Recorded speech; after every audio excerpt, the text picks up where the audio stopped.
Yingling.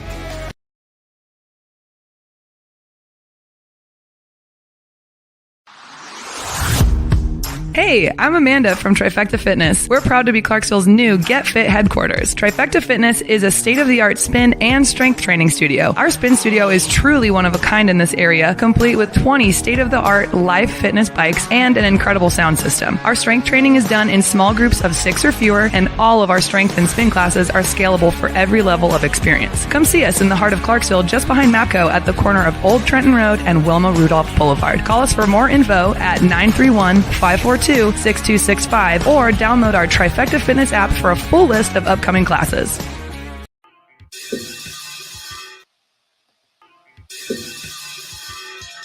All right. Welcome back. MisFitNation. We are a show founded by a veteran and hosted by 2 veterans and a military spouse. Our mission is to get people to tell their story to the world. If you're an author, share your tips with MisFitNation. If you're a musician or actor, our audience needs to know how they too can get into the business. Coaches, we love our coaches. Come on and share some of your tips with the MisFitNation to help them become better versions of themselves. If you're a corporate leader or an entrepreneur, come on and share how you did it and how hard you have fought for success.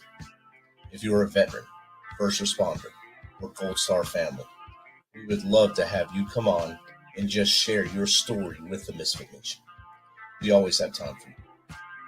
If you're feeling down, alone, or starting to see the darkness, stop. Think about those who are around you. You are not alone. You will be missed. If you feel like your problems will be a burden to those in your inner circle or are embarrassed, dial 988. If you are a veteran, take option 1. We need you to keep pushing forward. Don't make a permanent solution to a temporary problem. If you're a new listener, welcome to the MisFitNation. Be sure to subscribe to our show on your favorite podcast apps and also on our YouTube channel at @_MisFitNation. Subscribe and click the bell to keep you up to date with our latest episodes and all of our news. You can also find us on Heroes Media Group and About Face Radio. Now, let's get to the show.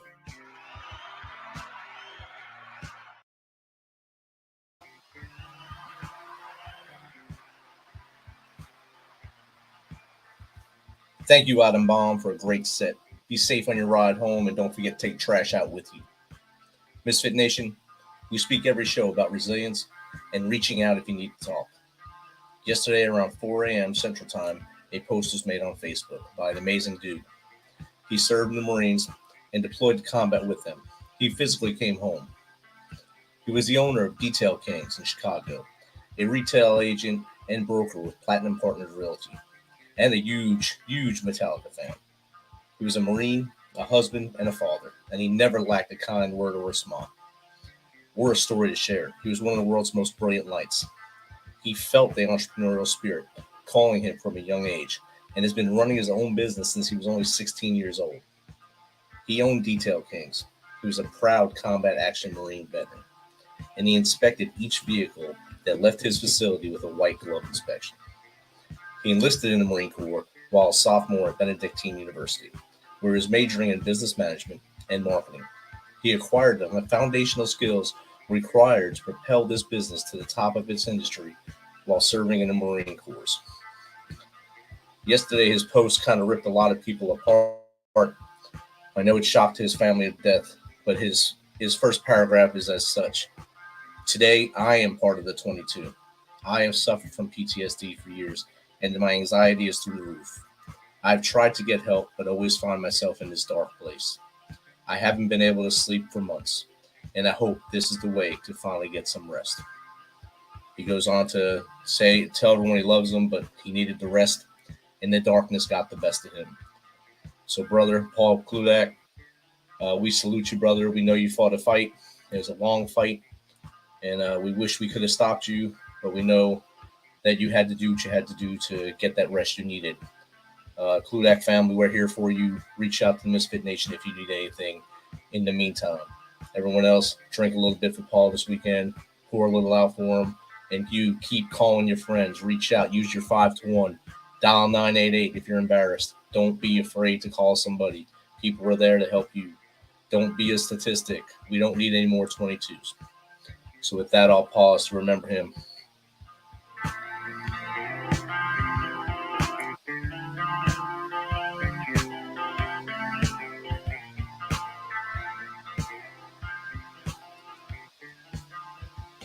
Our next guest comes from us all the way from Australia. She is referred to as the deep belief hacker for high-performing, thought-changing entrepreneurs. She's that resilient lady who broke the mold of being an empath by mastering her hypersensitivities. She's navigated the two shores of calm, confident happiness by sailing through her windstorms. She's also dealt with her demons in her life as well. And she'll be able to feel the passion that we're having here tonight. But she also is Mell B is Australia's only Scottish ex-Latin dancing Israeli street fighter. So if you're not pumped after hearing that, you got to get on here now and welcome Mell B to the Misfit Nation.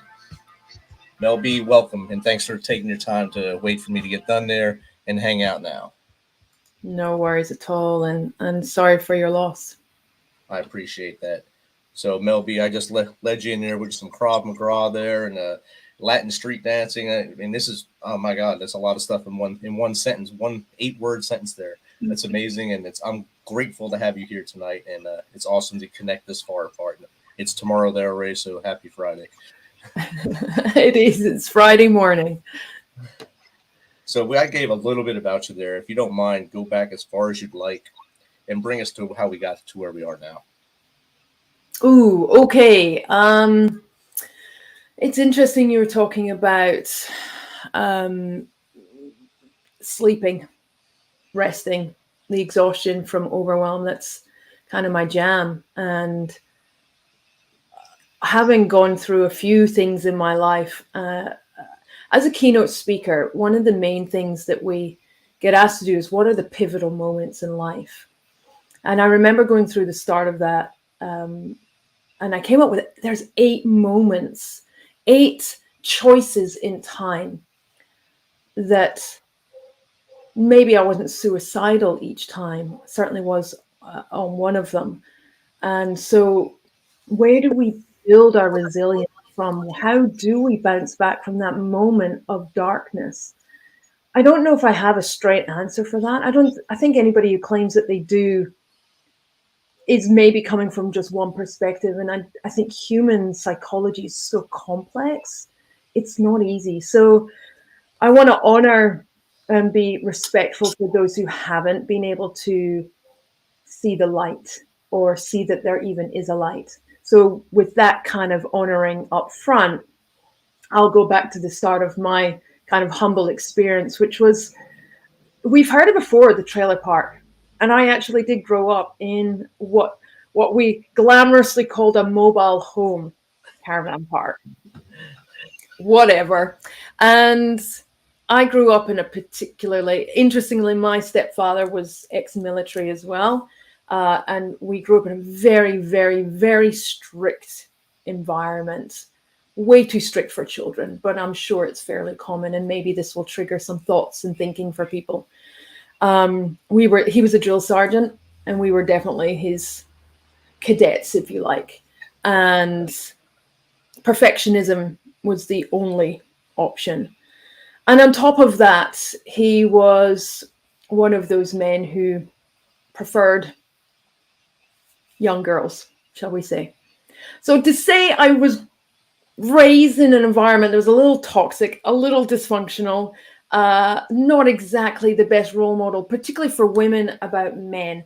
And those years definitely affected me. And I remember it was paracetamol that I turned to.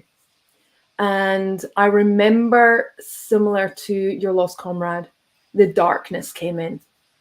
And I took 100, at the time, you could buy that many, 150 paracetamol. Wow. Because I just couldn't handle it. Nobody knew what was happening to me at home. My mom certainly didn't know. I was being bullied at school for being this angry, fiery, misunderstood. Nobody really knew me. I felt honestly like a lone wolf. That's It's one of my archetypes that I refer to is outside the pack, isolated, in fact, chucked out, not just on my own, but literally discarded from the pack. And suicide was the way I turned. I did sleep well that night, but that's all that happened, thankfully. I don't know why that many tablets in a little frame of a, I don't know, 10-year-old. I don't know why I didn't clock out. But obviously I had something else to be here for.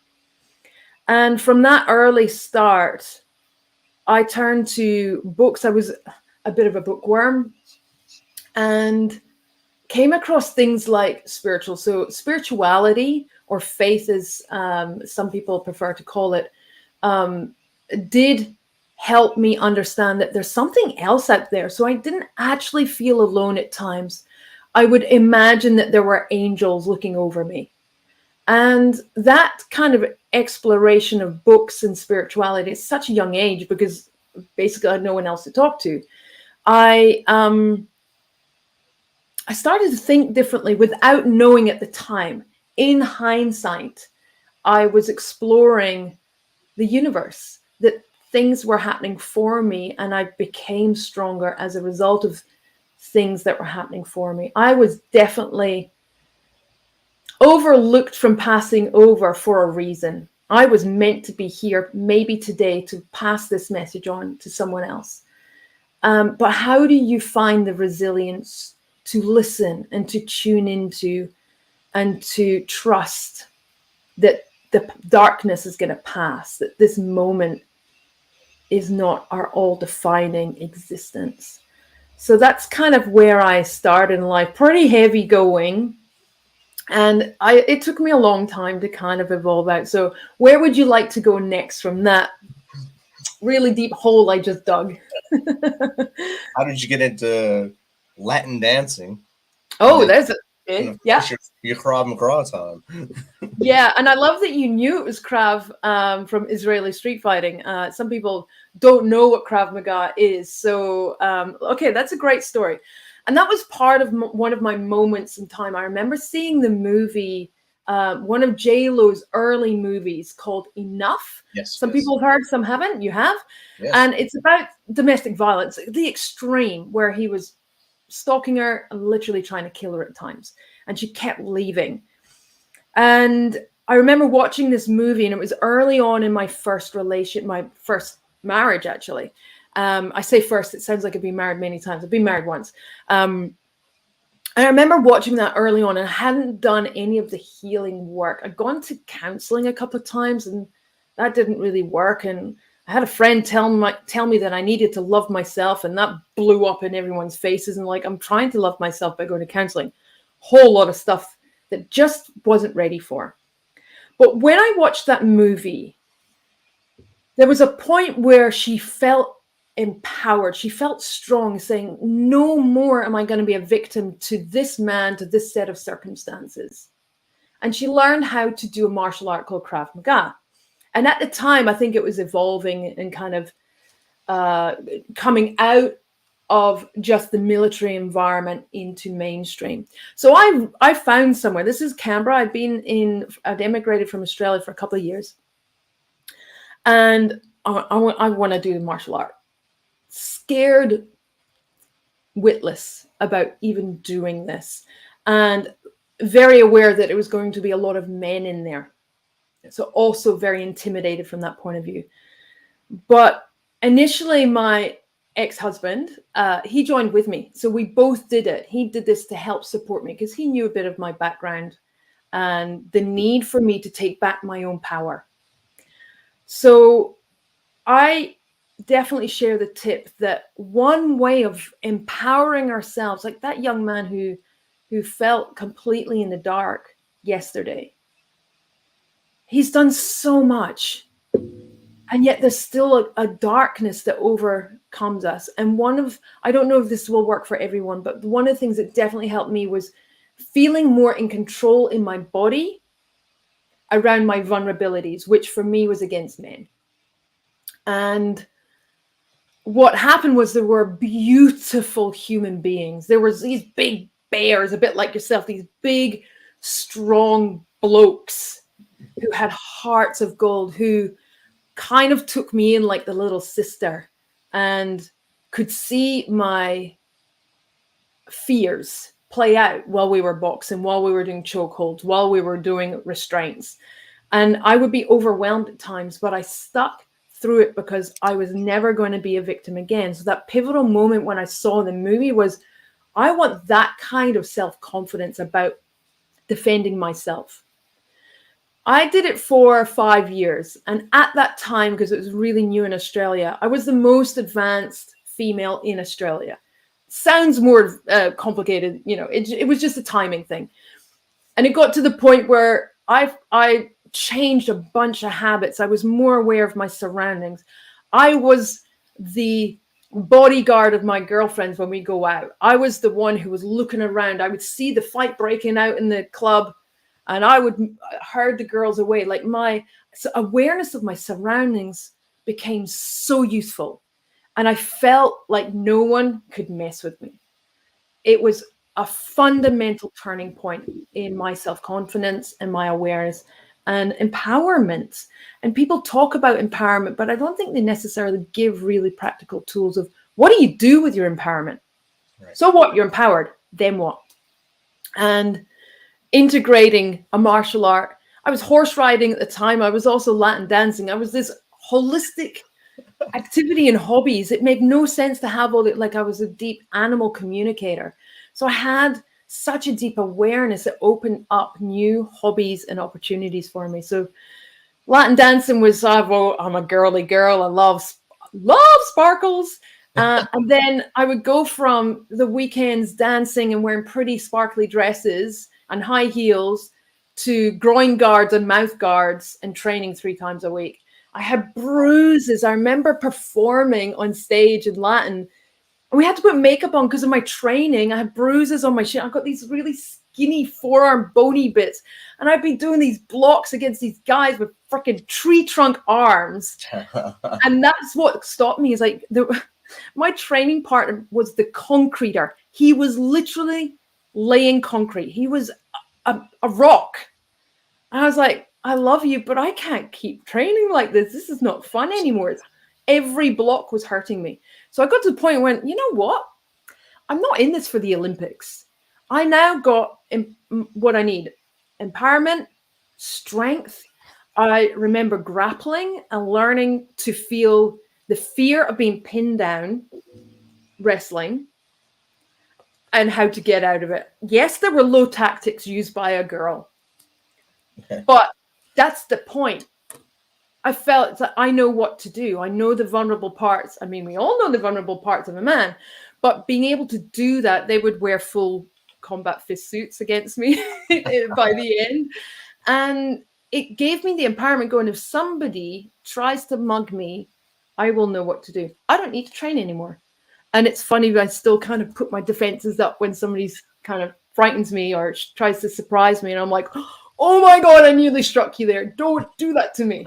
So there you go. Hopefully they learn and don't suddenly scare you. Don't sneak up on Mel. As soon as you brought up J-Lo, I thought of the scene with her taping her hands with the hoodie on and getting ready to train. And then, of course, when she does beat him up in the house, a great movie, a great show of her showing her resilience to get away from that situation. I've been a big fan of hers ever since. And maybe that's how I got into Latin dancing. I can't remember now. Well, that would be a good segue to that, too, because she does do it. Yeah. Jenny from the block, so she does that stuff. I mean, you spoke about empowerment, strength, and then, of course, challenging fear about when you were, like you said, in chokeholds or were on the ground in any kind of hold on the ground. You get it's fight or flight at that time. And you said it's a girly move to do that. If you ask 9 out of 10 guys who are on the ground in a situation, they're going to do the same thing. They're going to do whatever they have to get out of that situation. So, I mean, it's a perfect thing to do. Can I interject there? Because it makes it, I made it sound like I went from starting beginner to be able to doing that. And no, there was a journey in there. I would freeze. I would cry. I remember my instructor telling me how to switch on my aggression. And I'm like, what are you talking about? I don't understand. And I was afraid of being aggressive. We're taught as females not to be aggressive. And I remember one day, I don't know what triggered it. Either I'd been hurt or he pissed me off. But I remember just going at the boxing bag. And then he went, there you go. There's your aggression. I went, oh, that's what you mean. And as soon as I stepped away from the bag, I was back being me again. But I was able to find that focus. So that took, I would say, 6 to 8 months for me to not be afraid of being hard, of being aggressive in a way that is self-defensive, self-preservation. So I just wanted to kind of add that it was a journey through those 5 years to get to grade 5. But a great journey, and you stuck with it. A lot of people would not stay that long, especially when you're training with people that are probably double, maybe triple your size at that point in life. So a lot of people say, no, I'm good. I'll just watch a couple videos maybe, or I'll get out of this and find something else. But kudos to you to sticking with it. That's awesome. Thank you. And now you're the deep belief hacker. What is that? So along the way, obviously had some demons in my closet subconsciously. So I was sexually interfered with from the age of 2 to 15. Wow. 14. I left home at 15. How do I know that? I did some subconscious work. I didn't just do some, I did a lot of subconscious work. And I learned that I went through 3 or 4 different modalities, and I learned you scratch the surface and then you go deeper. The onion layer is used for a reason. And what I have learned along the way is you take one aspect out that is showing up in life in a way that you kind of don't really appreciate. And it's an awesome signpost or marker. There's something there that needs to be looked at on a subconscious level. So we kind of take that layer off. We look at that. Why am I angry? Why am I reacting to that? Why does that make me sad? Why am I being triggered in all of the different ways? Triggering isn't just anger outbursts. Trigger can be, why am I emotionally being triggered? And we can get into the empath part separate. So the deep belief is what is the subconscious part that is anchored in. That we kind of, I like the analogy of a fishing hook. You kind of anchor it in and you're fighting like almighty, and sometimes you can rip the mouth to escape, but it doesn't mean that you can't get caught on it again, that you haven't learned what a fishing line is, or you've actually got the wound of escaping. If we don't address all of that and get the insights, we might just get caught on the line again. So the deep part is understanding the true roots of what's causing our unhappiness, our triggers, our issues in life, what's holding us back. And full potential is a real thing. We absolutely can have, be, and do more in life. We kind of just sometimes got to take away layers to get to it. So that's what the deep belief hacking is all about.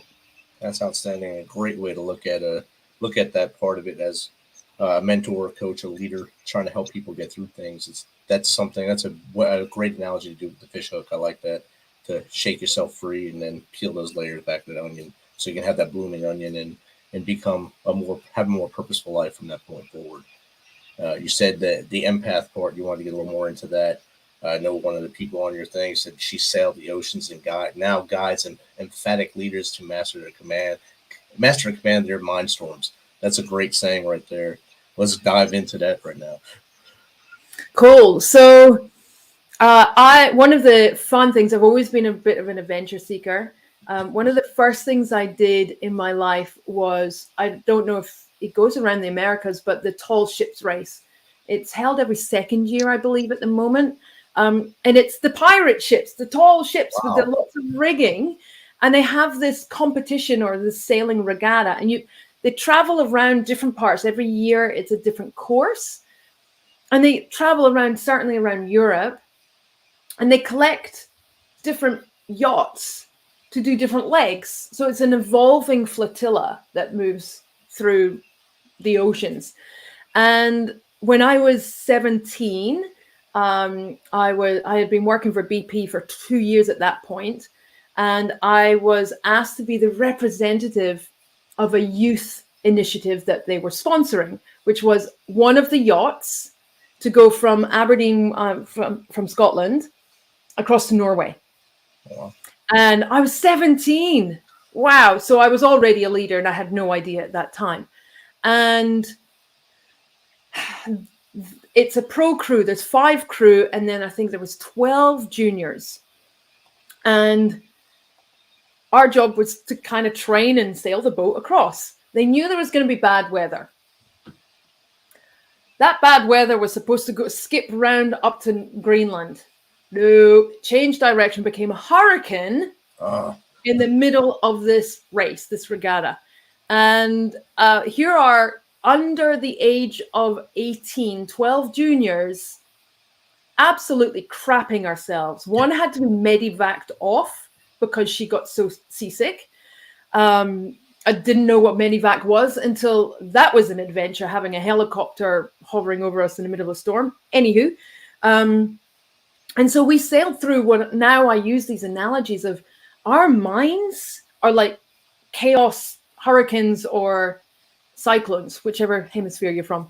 Yeah. And we've got to master those storms and how to navigate. How do you hold? You got to face into the storm. If you try and outrace it, it will catch you up, and then you're on the tail and you're constantly in it. We have to go through it safely. You go side on, if you don't hold your course, you'll breach, you'll roll over, you'll capsize. So that metaphor of sailing head into a storm in order to sail through it as it comes over you, you get through it faster. So those storms need to be understood. We need to identify what's causing them. How do we navigate them? How do we identify them? And as an empath, what's maybe triggering and amplifying? A thing I hear a lot is overwhelm, emotional overwhelm. And that comes a lot, people don't realize, from not knowing how they're receiving energy. So if they're in energy overwhelm, where's all this energy coming from? Often we think it's from within. That's not always the case. Nearly often we're picking up on things from external, our children, our parents, if we're carers, grandparents, their family members who are going through their trauma, their stuff, their mind storms, and we're taking on some of their burdens, their responsibilities, or we're putting responsibilities upon ourselves that they don't even ask for, they didn't agree to. They didn't have the expectation, but we're taking upon ourselves. We're so good at doing that. What if we shed some of that stuff and downgraded the category of storm, took some of the puff out of the emotional overwhelm that we're experiencing? I know there's, how do we do that? Well, we need to identify where and how are we picking up on other people. Because I'm going to ask you, have you ever walked into a room and looked around going, some shit has just gone down in here? Many times. You just know something. And take out body language, because that is another element. But if everybody stood with their back to you and you'd be like, ooh, somebody's in trouble. Something's happened here. There's been conflict. We are energetic beings. This is not pseudoscience. This is not woo-woo spiritual. This is humans feel. Here's another example. Great from my Krav Maga. My comfort zone of training used to be beyond my arm. Somebody cannot stand that close within my arm. That's my comfort zone right there, beyond my reach. I tell you something about Latin dancing. When you've got somebody in a hole chest to chest, you got to learn to trust yourself. You got to learn to trust the person that you're letting into your energy field. This stuff is all in our awareness. We are energetic beings. We do know what our comfort zone is. Definitely. The trick is to expand it or to learn what comes into it and filter it out. that's the skill and mastery of being an empath. Choosing what you let in. Definitely. You talk about the space being deployed to the Middle East, especially. They are very close people. They like to talk right in your face, and we're not. We're not that kind of people at all. And most Western countries are not. They're standoffish. They want that space between, so you can look at the whole body and see. And then that's the first thing. Even when you're talking to a friendly person, who you perceive to be friendly, at least, gets right in your face, your first reaction is to push them off. And it kind of causes that little angst where now is this person going to be an enemy because I just reacted horribly because of my cultural upbringing to do that. You have to learn. We had to learn to let that barrier down and just go with it and hope for the best at the end of it. So that was a weird nuance for us as soldiers over there. Well, rather than hope for the best, what if you learned who you could trust from a distance? Yeah, that would help. Right? Intuitive. I'm sure there are instinctual moments in combat, in training, where you can just intuitively know something's about to happen. Yeah, you have to trust. I'm sure are you trained to accept your instincts? You're trained to know situations. So when those situations are not how they are trained into you, you kind of feel the difference. You know when something's not, like you said, when you walk in a room, you can feel the aura, you can feel the energy. You can feel that if you're on a mission and something's not going right. So that's interesting. You can train that. Right. We can do that at a much softer, gentler level without guns. Yeah, that's true. So we can learn how, with our loved ones, how to, with compassion and respect, this is your stuff. And I'm kind of putting up, I like an invisible shield bubble. This is yours. I don't need to carry your burdens, but I'm certainly going to help you with them. But I can't help you if I'm overloaded. Right. I can't carry both bags. Right. Right. There's only so much. And that's what causes a lot of this emotional overwhelm and leads to suicide, because we just don't know how else to drop the packs, drop the burden, release the responsibilities. And be able to breathe and rest at the end of the day. So that's a big thing for a lot of people, not being able to breathe or let that thing off their chest. Like you said earlier about the fearing what the unknown is. If you don't think about the unknown, you can just live for now, live for today, instead of worrying about 4 days from now. Worry about today and let everything off your chest. Yell if you have to, scream if you have to, do what you got to do to make things better, and just do the right things and do things for you, and then also for those around you, and everything will somehow come to the right point and work out. What else? What else can I help your audience with? Say one of them wants to become a speaker. What's the best way to do that? Ooh, that's a good one. Well, it's interesting. I actually host emerging speaking training and support groups. I guess it depends on what is it that they want to speak about? There are different styles of speaking. And what is the message they want to share? So the question, do you want to be a bit more specific for me so I can give you specific answers?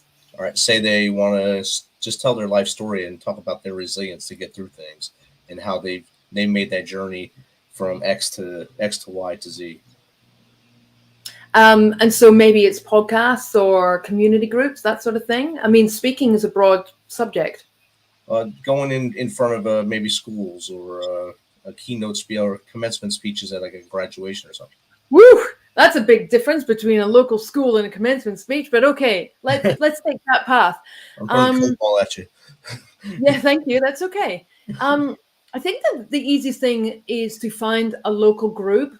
I'm all about coaches. I've invested heavily in coaches. So I find people who have done what I want to do. So there are many, many, many speaking coaches. There's a bunch of us over here in Australia. In fact, there's a global speakers network. So I'm a member of Professional Speakers Australia.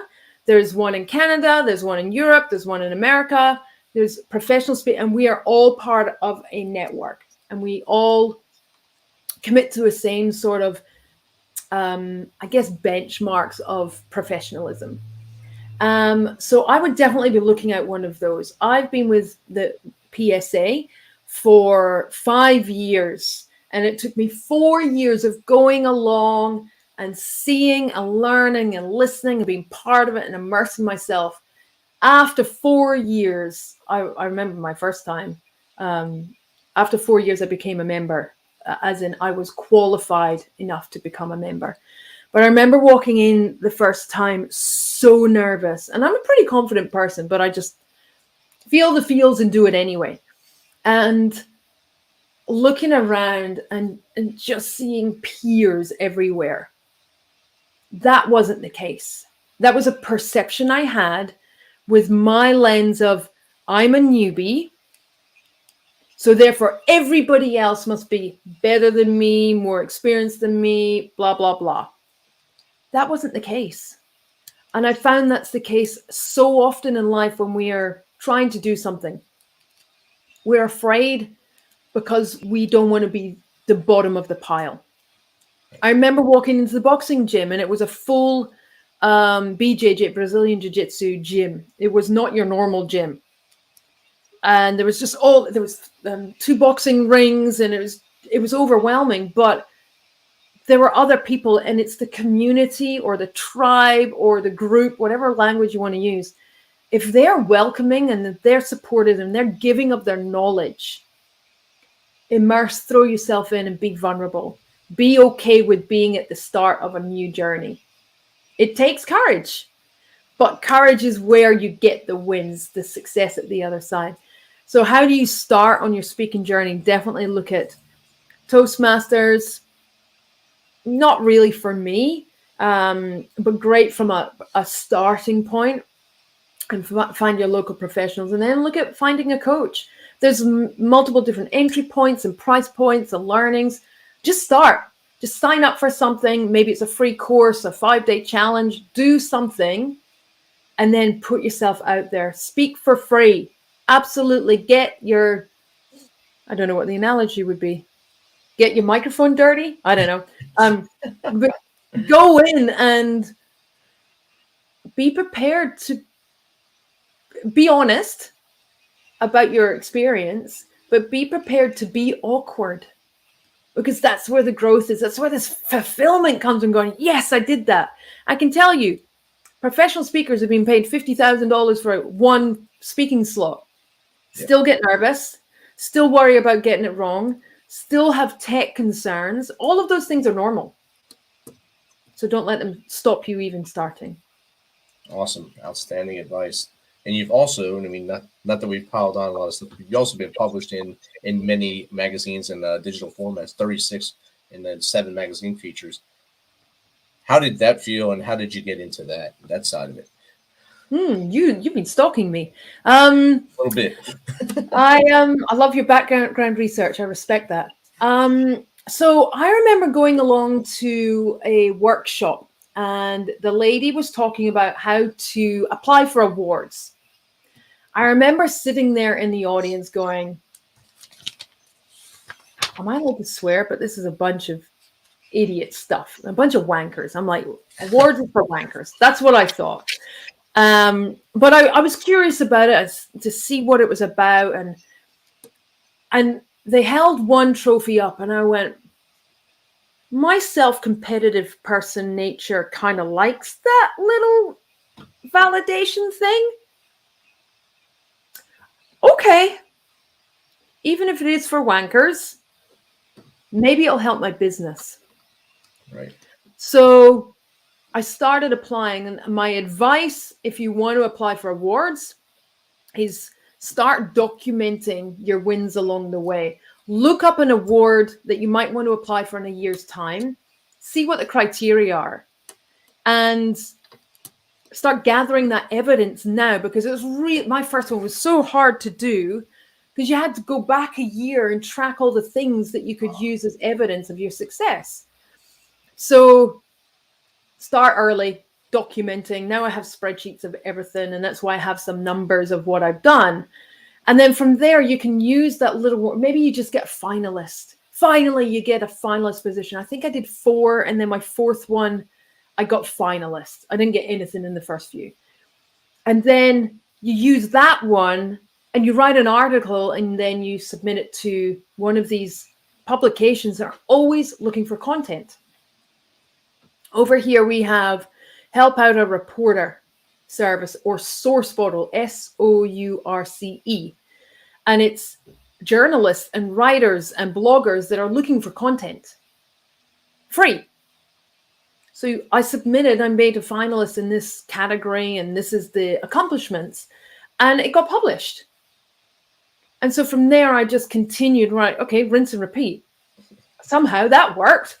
Let's try that again. Another award. I had a few more rungs under my belt. Then I had the past award and then the media exposure. And you start using that as your evidence, and you just grow. And I made a goal to win at least a placement every year. So a finalist position every year. And then last year I won my most proud, well, I've had 2 proud ones, but last year was International Coach of the Year. And that was my first one I've won outright. But that took 7 years. Wow. Constantly doing it. Yeah, just constantly plugging away. And the other one I'm really proud of was 2019, right before COVID in December. I submitted to be listed as one of the top 10 energy healers globally, worldwide. And I was like, this is a big category. But what I found is not heaps of people apply for these things. There might be a couple of 100 people that you're competing, or I think one is 1,000. You know, it's different every time. You got to be in it to win it. If you're not even submitting, you're never going to win. Exactly. But you learn, and sometimes you get feedback. This was good. This was good. You just need a bit more evidence in this space. And like, okay, I'm going to focus on getting some more wins in that area. So it's plugging away and just chipping away. And why is it important for business? How do you stand out against, I don't like the term competitors, but about other people in your industry? If you've got one with exactly the same bio as you, I know who I would pick. And they're the kind of people that I want to work with, ambitious people who are going after stuff, who take action. They might be more drawn to me having a couple of awards and categories under my belt. So it's good for my business. Definitely. And while stalking you, I seen you were in Disrupt magazine. I thought it was a cool name. So I read your article there, and I have submitted an article to them now too. So. Yay! And that's cool. That's the ripple effect. I love that. I just thought it was a cool name. So I got to go with this magazine. MisFitNation, Disrupt. It works. It's all great. Yes. Disrupt was one of my first ones. See that? It's going to be one of mine too. There you go. I love that. And how does someone get in contact with you to get some of your advice or pick your brain like I just did for the last 44 minutes? The easiest way, so I've got a bunch of resources. So one of my things is about giving back. When I was 15, I moved out of home, and I've never once been given $1 of support financially. So having access to free resources is actually a big value of mine. So on my website, I have a bunch of stuff. So it's Mell B, M-E-L-L. So I'm Mell B with 2 L's. Balment's too hard to spell, so I've just kind of simplified it. It's complicated with Mell with 2 L's. So mellb.com/resources. I can't make it any simpler than that.